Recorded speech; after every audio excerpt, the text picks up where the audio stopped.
Tuhan firman-Mu ajaib, kekal meski gunung menghilang. Tiada huruf yang gagal, tak terpatahkan siasat. Hidup seperti-Mu ya Allah, lebih dari emas. Aku bersaksi kitab-Mu, kitab yang suci. Mendengarkan firman-Mu, hibur hati yang luka. Terangilah langkahku kemanapun ku pergi. Biarkanlah firman-Mu berkuasa atasku. Ubahkanku, bebaskanku, ku mau menyenangkan-Mu. Tuhan firman-Mu ajaib, kekal meski gunung. Ubah dan bebaskan aku, mau menyenangkan-Mu. Salam jumpa para pemirsa terkasih, saya menyambut Anda sekalian dimanapun Anda berada dalam episode yang terbaru, program studi harian kita Semua Kitab Suci. Kita masih mempelajari kitab Bilangan yang merupakan kitab keempat dalam Perjanjian Lama, dan kitab keempat Pentateuch, kita telah mencapai pasal 27 dan pasal yang ke-28. Silakan persiapkan Alkitab Anda dan saya ingatkan kita telah mengakhiri episode sebelumnya dengan perbincangan tentang sensus kedua di pasal yang ke-26. Ada sensus pertama di awal perjalanan di pasal 1 dan ada sensus lainnya di pasal yang ke-26. Yaitu sebelum akhir perjalanan generasi baru selain yang keluar dari tanah Mesir. Dan sensus pertama adalah untuk mereka yang akan berperang di awal perjalanan, tetapi sensus yang terakhir, yang kedua ini, di pasal 26, adalah untuk memasuki tanah baru, untuk mewarisi tanah warisan atau tanah perjanjian. Kita telah mencapai pasal 27 dan 28 dan hari ini, kita akan bertemu dengan sekelompok wanita muda di pasal 27 yang disebut dengan putri-putri Zelafehat. Mereka memiliki masalah keluarga yang berkaitan dengan warisan dan mereka menyerahkannya kepada Musa. Dan kita akan mengetahui pemikiran Tuhan mengenai itu. Dan kita juga akan belajar dalam pasal ini tentang Yosua yang menjadi penerus Musa dalam memimpin umat Israel. Dan kita akan berbicara tentang berbagai persembahan di pasal yang ke-28. Ini adalah beberapa gagasan utama, saya harap Anda mempersiapkan Alkitab Anda dan mengikuti kami. Dan jika Anda memiliki pertanyaan, kirimkan kepada kami. Dengan kasih karunia Tuhan, kami akan mencoba menjawabnya. Sekarang untuk memulai, izinkan saya untuk menyambut tamu kehormatan kami yang telah hadir di studio, Dr. Esam Ezat. Selamat datang, Dr. Esam. Terima kasih, Saudara Sebuah Ayat. kehormatan. Tuhan memberkati Anda. Tuhan memberkati. Juga para hadirin yang telah hadir di studio, selamat datang. Dr. Esam, kita telah berbicara di pasal sebelumnya tentang sensus dan juga pasal sebelumnya menyebutkan Putri Zelafehat. Kita diberitahu nama dalam kaitannya dengan suku mereka. Di pasal 27 ini kita akan berbicara tentang putri-putri Zelafehat sekali lagi. Jadi saya akan membaca bagian yang berhubungan tentang mereka dan mohon Anda mengomentari tentang gadis-gadis ini. Kemudian mendekatlah anak-anak perempuan Zelafehat, bin Hefer, bin Gilead, bin Makir, bin Manasye, dari kaum Manasye bin Yusuf. Nama-nama anaknya itu adalah Mahla, Noah, Hogla, Milka, dan Tirza. Dan berdiri di depan Musa dan Imam Eleazar dan di depan para pemimpin dan segenap umat itu dekat pintu kemah pertemuan serta berkata, "Ayah kami telah mati di padang gurun. Walaupun ia tidak termasuk ke dalam kumpulan yang bersepakat melawan Tuhan ke dalam kumpulan Korah, tetapi ia telah mati karena dosanya sendiri dan ia tidak punya anak laki-laki. Mengapa nama ayah kami harus hapus dari tengah-tengah kaumnya oleh karena ia tidak mempunyai anak laki-laki? Berilah kami tanah milik di antara saudara-saudara ayah kami." Lalu Musa menyampaikan perkara mereka itu ke hadapan Tuhan. Maka berfirmanlah Tuhan pada Musa, "Perkataan anak-anak perempuan Zelafehat itu benar. Memang engkau harus memberikan tanah milik pusaka kepadanya di tengah-tengah saudara-saudara ayahnya. Engkau harus memindahkan kepadanya hak atas milik pusaka ayahnya. Dan kepada orang Israel engkau harus berkata, apabila seseorang mati dengan tidak mempunyai anak laki-laki, maka haruslah kamu memindahkan hak atas milik pusakanya kepada anaknya perempuan. Jika tidak ada anak perempuan, maka haruslah kamu berikan milik pusakanya kepada saudaranya laki-laki. Jika tidak punya saudara lelaki, maka haruslah kamu berikan milik pusakanya kepada saudara lelaki ayahnya. Bila ayahnya tidak punya saudara lelaki, maka haruslah kamu berikan milik pusakanya kepada kerabatnya yang terdekat dari antara kaumnya, supaya dimilikinya. Itulah yang harus menjadi ketetapan hukum bagi orang Israel, seperti yang diperintahkan Tuhan kepada Musa." Pertama-tama berikan saya gambaran tentang gadis-gadis itu, putri-putri Anak perempuan Zelafehat. dari Zelafehat. Mereka adalah wanita muda dari suku Manasye yang ayahnya mati dan mereka tidak memiliki saudara laki-laki karena pria itu tidak memiliki seorang putra. Dan sebenarnya mereka bicara dengan sikap terhormat. Mereka punya visi ketika mereka bicara tentang sesuatu yang sedang terjadi untuk terjadi di masa depan. Meskipun mereka belum masuk ke tanah, tapi mereka tidak menunggu masalah terjadi untuk mencari sebuah solusi. Jadi mereka berkata bahwa mereka yakin akan janji Tuhan tentang memasuki negeri itu. Dan ini adalah hal yang menakjubkan. Mereka punya iman, Tuhan berkata bahwa orang-orang akan mewarisi, jadi itu akan terjadi. Namun mereka dari suku Manasye, ayah mereka mati dan mereka tidak punya saudara laki-laki. Dan mereka mengucapkan kata-kata manis lainnya bahwa ayah mereka tidak mati karena dia memberontak Tuhan. Tapi dia mati secara alami dalam dosanya sendiri seperti orang-orang lainnya. Jadi tidak ada yang membuat Tuhan marah pada mereka, karena dosalah yang membuat Tuhan marah dan kehilangan warisan. Itu tidak terjadi. Jadi mereka menjelaskan kejadian dengan cara yang luar biasa yang ambisius. Dan di dalamnya ada kebenaran seperti yang mereka tunjukkan di hadapan Musa, mengapa kami harus dirampas dari milik warisan Tuhan? Yang menjadi milik kami karena kami tidak punya saudara laki-laki, bukankah itu hak anak perempuan untuk menikmati warisan seperti saudara laki-laki? Bukankah itu hak perempuan untuk menikmati warisan seperti laki-laki? Mengapa kami dilarang oleh hukum? Musa menemukan bahwa apa yang mereka katakan itu benar, ambisius dan luar biasa sehingga dia membawa perkara ini di hadapan Tuhan, dan seperti yang telah Anda baca, Tuhan buat mereka ketetapan baru di sini, yaitu tidak hanya terkait dengan mereka tetapi untuk semua generasi. Seolah-olah mereka memiliki ambisi dan kepatuhan pada warisan Tuhan, menolong semua generasi yang akan datang setelah itu. Dan dia katakan bahwa tidak hanya perkara ini, tapi jika laki-laki itu tidak memiliki anak, warisan harus diberikan pada saudaranya. Dan jika dia tidak memiliki saudara laki-laki, harus diberikan pada kerabat terdekat. Yang penting harta warisan tidak boleh keluar dari suku. Baik, kita akan berbicara nanti tentang bagian wanita dalam berkat-berkat Perjanjian Baru. Benar. Apakah Tuhan membedakan antara pria dan wanita? Saya harus berhenti pada titik ini sekarang. Begitu banyak orang mengatakan bahwa Alkitab mengurangi hak wanita dan itu tidak sepenting pria. Di mana kita lihat dalam Alkitab bahwa Tuhan menghargai wanita. Dan pria dan wanita adalah sama dalam hal memperoleh warisan yang kekal. Mulai dari awal dari kitab Kejadian, pasal 1 bicara tentang hak istimewa dan pasal 2 bicara tentang tanggung jawab. Mengenai hak istimewa, Tuhan berfirman, baiklah kita menjadikan manusia menurut gambar dan rupa kita. Dan setelah itu, laki-laki dan perempuan diciptakannya mereka. Kemudian dia memberkati mereka berdua sama rata, dan tidak hanya itu, dia memberitahu mereka, beranak cuculah dan bertambah banyak, penuhilah bumi, kalian berdua lihatlah posisi yang dia Dan berikan pada mereka. itu. Dan taklukkanlah itu, berkuasalah. Dia sedang bicara dengan mereka berdua, lihatlah hak istimewa. Keduanya harus menaklukkan dan keduanya harus berkuasa atas ikan-ikan di laut, burung-burung di udara, dan atas segala makhluk hidup yang bergerak di bumi. Siapa yang lebih tinggi dari siapa? Tidak ada. Keduanya memiliki hak yang sama. Mengenai tanggung jawab dalam pasal 2, ketika Tuhan memerintahkan, dia memerintahkan Adam karena seorang harus bertanggung jawab di hadapan Tuhan. Dan ini adalah pengaturan Tuhan yang dilakukan dalam penciptaan. Jadi Tuhan buat pengaturan dalam penciptaan bahwa akan ada ayah, seorang anak laki-laki, dan akan tetap seperti itu. Ada yang bertanggung jawab, ada direktur dan karyawan, dan akan tetap seperti itu. Peran. Jadi Tuhan buat pengaturan di semua ciptaan, bahkan malaikat. Ada malaikat agung kan? Ada peran yang merupakan peran fungsional ordinal yang ada dalam ciptaan dan di alam semesta. Tetapi mengenai hak istimewa, keduanya sama. Perjanjian Baru memberitahu kita, namun demikian dalam Tuhan tidak ada perempuan tanpa laki-laki dan tidak ada laki-laki tanpa perempuan. Perempuan itu dari laki-laki dan laki-laki dari perempuan. Tak satu pun dari mereka bisa hidup tanpa yang lain. Pria tidak bisa datang ke dunia tanpa wanita dan wanita tidak bisa hidup tanpa pria. Kitab suci berbicara tentang kesetaraan dalam banyak hal ketika kita sampai pada status spiritual. Sebenarnya kita membaca hal-hal menakjubkan tentang wanita. Misalnya dalam Injil, Tuhan bicara tentang kebesaran iman, sekali tentang seorang pria, bukan Yahudi, dan sekali tentang seorang wanita. Pernah tentang seorang wanita, besar imanmu. Ya, keduanya memiliki iman yang besar. Bahkan dalam Perjanjian Lama, dia berbicara misalnya tentang seorang wanita hebat, Syunam. Jadi ketika Tuhan berbicara tentang penghargaan dan hak istimewa mengenai manusia, dia berbicara tentang keduanya sama rata mengenai iman, bagaimana pria dan wanita diselamatkan, mereka diselamatkan dengan cara yang sama. Benar. Mengenai mempercayai Tuhan, sebenarnya saya melihat banyak perempuan di kitab suci yang lebih baik dari laki-laki mengenai persekutuan dengan Tuhan dan mempercayai Tuhan. Dan saya melihat contoh yang tidak dapat saya temukan pada pria, tetapi ada pada wanita. Tetapi ada perbedaan peran. Tetapi ada perbedaan peran. Dan perbedaan peran akan tetap ada. Itu adalah perbedaan dalam tanggung jawab dan dalam mengambil tanggung jawab. Dan perbedaan ini penting jika wanita tahu perbedaannya. Saya akan memberitahu Anda sebuah contoh. Anak-anak Imam Eli tidak dibesarkan dengan baik. Siapa yang tidak membesarkan mereka dengan baik? Kita baca dalam kitab suci menanamkan prinsip dalam pendidikan tanggung jawab ibu dan disiplin tanggung jawab ayah. Benar. Ya. Tapi leher siapa yang patah? Ayah.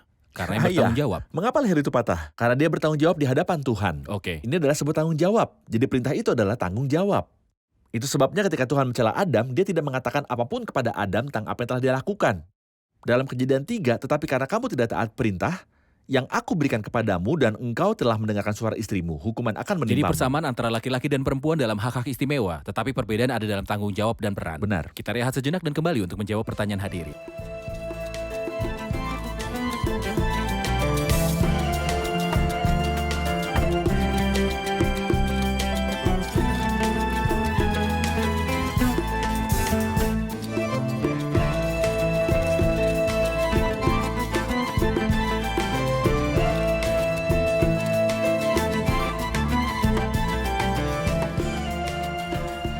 Mulai dari ayat 12 kita mendengar tentang berita kematian dari Musa. Dan kita menemukan bahwa dia tidak keberatan untuk tidak melihat tanda perjanjian. Mengapa demikian? Bisakah Anda memberitahu kami tentang hal ini?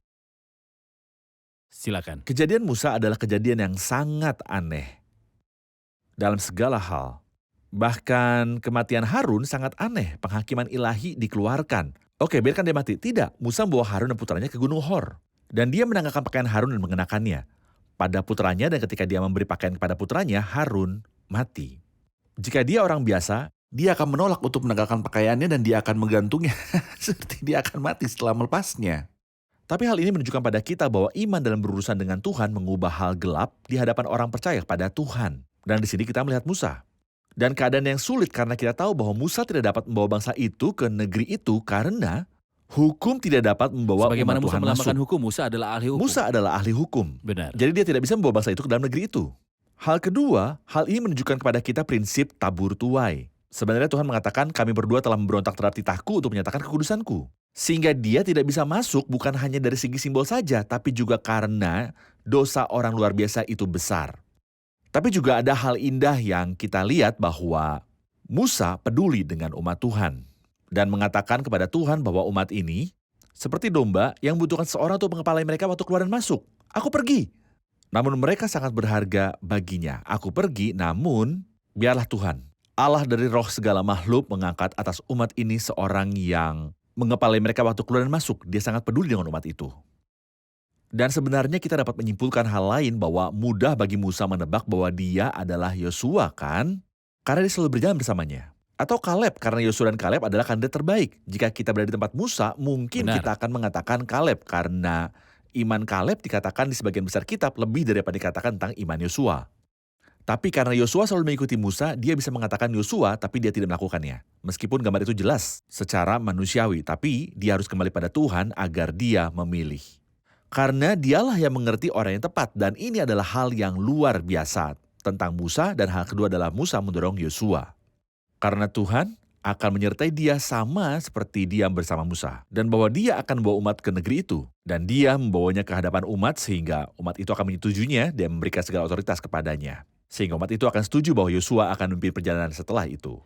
Jadi bagaimana orang-orang percaya menghadapi saat-saat kematian atau mendekati kematian? Mohon komentar Anda sebelum berpindah ke bagian selanjutnya, karena banyak orang menganggap kematian adalah sebuah akhir dari segalanya dan kengerian yang akan datang. Tetapi ajaran Alkitab mengatakan bagaimana orang percaya dapat menghadapi saat-saat kematian dan bagaimana Kristus telah membawa kehidupan dan keabadian kepada terang. Mohon jelaskan. Kita selalu katakan sebuah ungkapan dan saya pikir hal itu benar. Orang percaya adalah manusia tetapi bukan manusia biasa. Jika dia menghadapi kematian sebagai manusia, kematian itu menakutkan bagi manusia. Kematian adalah hal yang menakutkan bagi manusia normal, bagi saat-saat kematian itu sendiri atau setelah kematian. Namun kisah benar-benar berbeda bagi orang percaya, baik saat kematian ataupun setelah kematian. Sampai-sampai Rasul Paulus mengatakan ungkapan yang terkenal didesak dari kedua pihak. Aku ingin pergi dan diam bersama-sama dengan Kristus, yang artinya sebelum mati aku diikat, dan yang diikat ingin dibebaskan. Jadi saya ingin dibebaskan untuk terbang dan bersama Kristus. Jaminan setelah kematian yang memenuhi orang percaya. Jaminan bahwa dia akan menutup matanya dan pergi ke tempat yang menakjubkan dan dengan orang yang dia inginkan. Dan hal ini dengan sendirinya merubah pikiran orang percaya dan cara menghadapi kematian. Hal kedua kita tahu dari kitab suci bahwa meskipun saat-saat kematian tidak menyenangkan sama sekali, tapi kita tahu bahwa bagi mereka yang tertidur, saat-saat tertidur mereka berada di bawah pengawasan ilahi. Sekalipun aku berjalan dalam lembah kekelaman, aku tidak takut bahaya sebab Engkau besertaku. Mereka yang tidur dalam Mereka yang Kristus. tertidur dalam Yesus, Yesus sendiri yang mengawasi. Mereka tidur. Orang percaya tahu bahwa ketika saat ini tiba, orang percaya diberikan kekuatan pendorong ilahi dan Kristus merangkul orang ini. Seperti ibu yang menidurkan anaknya dan menepuk-nepuknya. Dan dia memeluknya sampai saat ketika roh itu pergi dan dia tahu apa yang dikatakan tentang Lazarus akan terjadi pada orang percaya dan banyak lagi. Kitab suci mengatakan bahwa orang ini dibawa oleh para malaikat ke sisi Abraham dan Tuhan mengawasi dia tertidur. Dan para malaikat membawa rohnya ke surga dan dia pasti akan pergi bersama Kristus. Dan ini membuat banyak orang beriman tertidur sambil tersenyum. Benar. Ini membuat orang percaya sangat berbeda dengan orang-orang di dunia. Terima kasih. Saya akan lanjut ke pasal 48 dan membahas tentang persembahan. Persembahan-persembahan ini dihubungkan dengan peristiwa di mana mereka akan dipersembahkan. Mohon beri kami gambaran tentang jenis persembahan dalam pasal ini sebelum kita membaca beberapa bagian dari persembahan tersebut setelah istirahat. Sebenarnya ada beberapa ungkapan di sini yang harus kita bicarakan. Ketika dia bicara tentang persembahan yang berkaitan dengan hari raya dalam Imamat 23, dia menyebutnya sebagai hari raya yang telah kutetapkan. Oke. Dia bicara tentang peristiwa. Tidak di sini, ini bukan tentang pesta hari raya yang tetapkan, tapi itu adalah persembahanku berupa korban api-apian yang berbau harum bagiku, itulah santapanku yang menyenangkanku. Seolah dia mengatakan bahwa persembahan dipersembahkan untuk memuaskan Tuhan, kepuasan yang Tuhan temukan. Tentu saja bukan pada orang-orang ini, tapi pada apa yang dilambangkan oleh pengorbanan ini. Kepuasan tetap yang Tuhan temukan dalam Kristus, itulah sebabnya ungkapan korban bakaran yang tetap, korban bakaran tetap, korban bakaran tetap sangat penting. Hal kedua kita tahu bahwa persembahan dan bau harum tidak hilang dari altar bahkan untuk sehari. Juga tidak untuk satu malam, tapi bahkan semakin Benar. beraroma dalam peristiwa tertentu, tapi aroma tidak menghilang dari altar. Di sini ada korban pagi dan korban petang, Ya. dan korban mingguan yang merupakan korban sabat. Dan ada korban bulan baru yang dikorbankan di awal setiap bulan dan ada korban di berbagai hari raya. Dan dia mulai menyebutkan semuanya di sini dan dia melanjutkan setelah itu di pasal 29 bicara tentang berbagai hari raya Tuhan. Korban dipersembahkan semuanya, tetapi persembahan dan pengorbanan yang disebutkan di sini jauh lebih banyak daripada yang disebutkan dalam Imamat. Baik, saya akan membaca ayat-ayat yang berhubungan dengan korban pagi dan korban petang. Tuhan berfirman kepada Musa, perintahkanlah kepada orang Israel dan katakanlah dengan setia dan pada waktu yang ditetapkan haruslah kamu persembahkan kepadaku sebagai santapanku, berupa korban api-apian yang baunya menyenangkan bagiku. Katakanlah pada mereka inilah korban api-apian yang harus dipersembahkan kepada Tuhan. 2 ekor domba berumur setahun yang tidak bercela setiap hari sebagai korban bakaran yang tetap. Domba yang satu haruslah kau olah pada waktu pagi, domba yang lain haruslah kau olah pada waktu senja. Juga 1/10 eva tepung yang terbaik untuk korban sajian diolah dengan 1/4 hin minyak tumbuk. Itulah korban bakaran yang tetap, yang diolah pertama kali di atas Gunung Sinai menjadi bauan yang menyenangkan bagi Tuhan. Dan korban curahannya ialah 1/4 hin untuk setiap domba, curahkanlah minuman yang memabukkan sebagai korban curahan bagi Tuhan.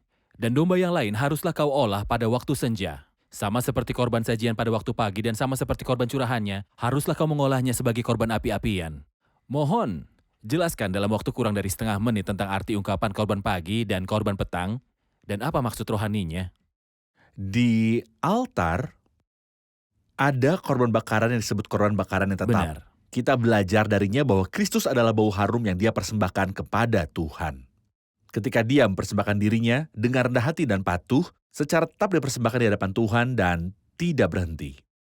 Hal kedua, kita harus belajar bahwa kita seharusnya selalu mempersembahkan Kristus pada Tuhan ketika kita Ya. berhadapan dengan Tuhan. Tuhan menyukai hal ini. Dia ingin kita mempersembahkan Kristus dalam hidup kita, mempersembahkan Kristus kepadanya dalam ibadah kita. Dan kita tidak boleh sibuk dengan diri kita sendiri, dan inilah gagasan yang saya maksud, karena ini adalah korban bakaran. Benar. Kita selalu sibuk dengan diri kita sendiri. Sibuk dengan luasnya pengabdian kita dan dengan aktivitas kita. Tetapi Tuhan ingin hal yang lain. Apa yang bisa memuaskan hati Tuhan? Bau harum yang dia cium dari Kristus. Dalam segala hal yang Kristus lakukan di dalamku, atau dalam apa yang aku persembahkan, atau dalam pandangan Allah kepada Kristus. Baik, kita rehat sejenak dan kembali untuk menjawab pertanyaan hadirin.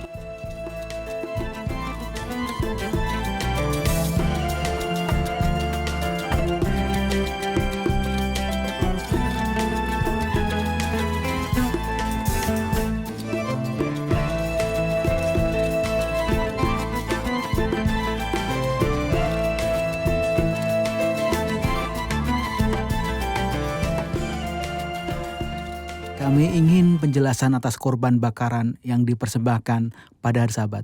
Mengapa khusus dipersembahkan di hari Sabat? Ketika kita membaca Imamat 23, kita menemukan bahwa hari Sabat selalu disebutkan sebelum berbicara tentang hari Dasar dari raya. hari raya. Dasar dari hari raya, seolah dia ingin mengatakan bahwa tujuan dari hari raya ini adalah bahwa Tuhan ingin beristirahat dan ingin mereka beristirahat bersamanya. Dia ingin dipuaskan dan memuaskan mereka bersamanya. Itulah yang terjadi pada hari Sabat, dan di sini kita lihat bahwa ada korban bakaran yang tetap, dan itu adalah satu domba di pagi hari dan satu domba pada senja. Di sini dia mengatakan bahwa korban hari Sabat selain korban bakaran tetap, korban Sabat tidak menggantikan korban bakaran tetap. Itu dipersembahkan sebagai tambahan kepada korban bakaran karena mereka telah memasuki tanah, dan karena ini berbicara tentang kisah mereka. Jadi dalam hal ini dia mengatakan mereka akan persembahkan 2 ekor domba berumur setahun yang tidak bercela dan 2/10 eva tepung yang terbaik untuk korban sajian diolah dengan 1/4 hin minyak tumbuk dengan korban curahan. Setelah dia mengatakan bahwa melihat mereka puas dan beristirahat dengan dia. Itu membuat yang merasa bahwa pekerjaan Kristus luar biasa sehingga dia biasa mencium lebih banyak aroma dari Kristus dibandingkan pada hari-hari biasa. Baik, ayat-ayat dari 11 sampai 15 berbicara tentang korban bulan baru, yaitu di awal bulan. Mohon penjelasan Anda tentang korban ini. Awal bulan di sini berbicara tentang jumlah persembahan yang banyak, korban bakaran bagi Tuhan, 2 ekor lembu jantan muda pada setiap awal bulan. Korban Sabat dipersembahkan pada akhir setiap minggu dan terdiri dari 2 ekor domba di tahun pertama mereka. Benar. Persembahan bulan baru tidak seperti itu. Korban dipersembahkan pada awal setiap bulan. Dan terdiri dari sejumlah besar korban bakaran, 2 ekor lembu jantan muda, 1 ekor domba jantan. Inilah korban bakaran. 1 domba Dan 7 ekor jantan domba. dan 7 ekor domba yang berumur 1 tahun tidak bercela, dan dengan setiap persembahan, dengan setiap domba, dengan korban sajiannya, 3/10 eva Benar. tepung untuk tiap lembu jantan. 2/10 eva tepung untuk 1 domba jantan, dan 1/10 eva untuk tiap-tiap domba. Kemudian persembahan sajian untuk tiap-tiap dari mereka. Itulah suatu korban bakaran bau yang menyenangkan, suatu korban api-apian bagi Tuhan, dan korban-korban curahannya haruslah untuk seekor lembu jantan setengah hin anggur. Melihat banyaknya korban curahan yang dipersembahkan, Oke, seolah dia ingin mengatakan, lihatlah, makna rohaninya. Kristus yang diingat setiap hari di hadapan Tuhan. Dan diingat setiap minggu di hadapan Tuhan saat kita mulai minggu kita dengan dia. Dan mengakhiri bulan kita bersamanya. Benar. Dengan cara yang luar biasa. Namun, ada di sini bau harum yang lebih pekat. Dan juga di samping korban bakaran tetap yang dipersembahkan pagi dan petang. Seolah dalam semua siklus kehidupan, setiap 24 jam Kristus adalah alasan bahwa Allah senang dengan kita. Dia adalah korban bakaran tetap dan ini adalah korban pagi petang. Dan juga setiap minggu Kristus dipersembahkan kepada Tuhan dan setiap bulan Kristus dipersembahkan kepada Tuhan dan dia adalah dasar dari kepuasan yang ditetapkan pada kita. Benar. Saya akan pindah ke bagian selanjutnya dari ayat 16 sampai 25. Korban Paskah setiap tahun. Dalam setiap perayaan Paskah. Di setiap pesta Paskah dengan roti tidak beragi. Ya, mohon beri gambaran tentang ini Dr. Esam. Apa yang dilakukan dalam perayaan Paskah diketahui, yaitu Ya. domba Paskah. Ya, Dan saya pikir kita banyak membicarakannya, tapi setelah itu dia bicara tentang hari raya di mana roti tidak beragi dimakan selama 7 hari. Dia berkata pada hari yang pertama ada pertemuan kudus, maka tidak boleh kamu melakukan sesuatu pekerjaan berat. Kalimat ini diulang lebih dari sekali pada hari pertama dan juga pada hari ke-7. Tidak boleh kamu melakukan sesuatu pekerjaan berat. Yang berarti bahwa masalahnya tidak tergantung pada upaya mereka, tapi itu tergantung pada apa Ya. yang Allah lihat di dalam Kristus. ya. Dan haruslah kamu persembahkan pada Tuhan sebagai korban api-apian, sebagai korban bakaran, 2 ekor lembu jantan muda, 1 ekor domba jantan, dan 7 ekor domba berumur setahun haruslah kamu ambil yang tidak bercela dengan korban sajian mereka. Selanjutnya 1 ekor kambing jantan sebagai korban penghapus dosa untuk mengadakan pendamaian bagimu. Oke. Dan hal itu tidak ada dalam pengorbanan sebelumnya karena ketika dia berbicara tentang hari raya roti tidak beragi, mungkin ada kesalahan. Itu sebabnya harus ada kambing jantan untuk penghapusan dosa selain dari korban bakaran pagi yang termasuk korban bakaran yang tetap harus kamu olah semuanya itu. Secara demikian haruslah setiap hari selama 7 hari kamu oleh santapan berupa korban api-apian yang baunya menyenangkan bagi Tuhan. Dan pada hari yang ke-7, haruslah kamu mengadakan pertemuan yang kudus, maka tidak boleh kamu melakukan sesuatu pekerjaan berat. Benar. Pengorbanan dalam berbagai bentuk dipersembahkan pada seluruh hari raya dan dalam jumlah yang lebih besar, lebih dari apa yang disebutkan dalam Imamat pasal yang ke-23. Dr. Esam, kita masih punya ayat-ayat dari 26 sampai akhir pasal dan berbicara tentang hari buah sulung. Saya ingin tahu apa itu hari buah sulung atau hari hulu hasil dan apa makna rohaninya bagi kita. Hari hulu hasil dan Hari Raya Pentakosta adalah 2 hari raya yang selalu berhubungan dengan hari setelah hari Sabat. Mengenai hari raya Baik. sebelumnya, mereka Iya. berdasarkan tanggal. Misalnya Paskah jatuh pada hari ke-14. Roti tidak beragi pada hari ke-15. Dan setelah itu kita akan melihat penebusan dosa pada hari ke-10 bulan ke-7. Oke. Dan seterusnya. Namun hari raya ini terhubung dengan hari setelah hari Sabat tepatnya. Yaitu hari Setelah Minggu. hari Sabat. Hari setelah Sabat. Dan saya pikir kita semua tahu dari hulu hasil. Hulu hasil adalah Kristus yang dibangkitkan dari kematian. Benar. Baik. Dan hari raya Pentakosta yang biasanya datang 7 minggu setelahnya. Yang merupakan Pentakosta. Hari setelah Sabat yang merupakan Pentakosta yang terhubung dengan turunnya Roh Kudus dan keduanya terhubung ke gereja. Lebih dari hubungan mereka dengan orang-orang Israel. Baik. Jadi hulu hasil adalah kebangkitan Kristus dan Pentakosta turunnya Roh Kudus dan berdirinya gereja yang terhubung dengan Kristus yang dibangkitkan dari kematian. Benar. Dan keduanya biasa terjadi pada hari Minggu. Ada persembahan yang berbicara semuanya tentang Kristus juga. Benar. Tidak ada hubungan antara gereja dan Kristus kecuali di atas dasar kematian, kebangkitan, dan kenaikannya ke surga. Tidak ada sumber berkat kecuali atas dasar ini. Perhatikan bahwa hari-hari raya atas dasar ini, hari Sabat dan sisanya ada di atas dasar ini. Hari-hari, minggu, bulan sepanjang hidup didasarkan pada berkat Tuhan karena Dia mencium bau harum yang tetap dari Kristus. Terima kasih, kita telah di akhir episode. Kita akan lanjutkan tentang sisa peristiwa dan hari Benar. raya di episode yang berikutnya. Mari rangkum bersama para hadirin. Apa yang telah Anda pelajari? Kita belajar laki-laki dan perempuan diciptakan menurut gambar Allah. Tidak ada perempuan tanpa laki-laki, tidak ada laki-laki tanpa perempuan. Benar bahwa ada perbedaan peran dan tanggung jawab, tetapi keduanya sama di hadapan Tuhan dalam hak dan penghargaan. Suatu hal yang menggembirakan bahwa kematian bagi seorang percaya adalah tertidur dan hal itu terjadi di bawah pengawasan ilahi dan mati adalah keuntungan. Meskipun Musa biasa berbicara dengan Tuhan berhadap-hadapan, namun dia dilarang memasuki tanah itu. Karena dosa, dan dosa orang itu luar biasa besar. Terima kasih, Tuhan berkati. Terima kasih, Sama-sama. Dr. Esam. Tuhan memberkati. Pemirsa terkasih, tetap berpegang teguh pada apa yang Anda miliki di dalam Kristus. Jangan abaikan apapun yang Anda miliki dalam Kristus. Jangan abaikan doamu di hadapan Tuhan setiap hari. Jangan abaikan kehadiranmu di gereja. Jangan mengabaikan duduk di depan Alkitab. Jangan menyerah pada kepuasan sehari-hari dalam Tuhan. Pergilah dengan kelemahanmu dan berlindung pada Tuhan dan katakan padanya, aku ingin menikmati bagianku dan warisanku ada padamu. Aku tidak akan membiarkan musuh mengambil saat teduhku, waktuku di hadapan Alkitab, pelayananku dan ibadahku. Mintalah apa yang Anda miliki dalam Kristus. Perjuangkan yang Anda miliki dalam Kristus. Pemirsa terkasih, sampai jumpa di episode yang selanjutnya. Tuhan menyertai.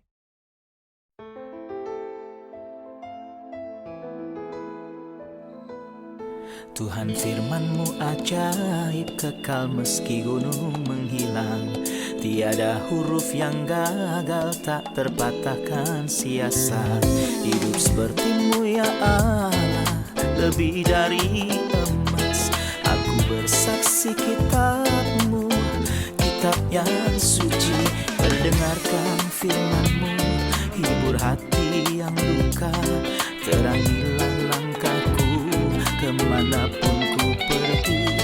Biarkanlah firman-Mu berkuasa atasku. Ubahkanku, bebaskanku, ku mau menyenangkan-Mu. Tuhan firman-Mu ajaib, ubah dan bebaskan aku.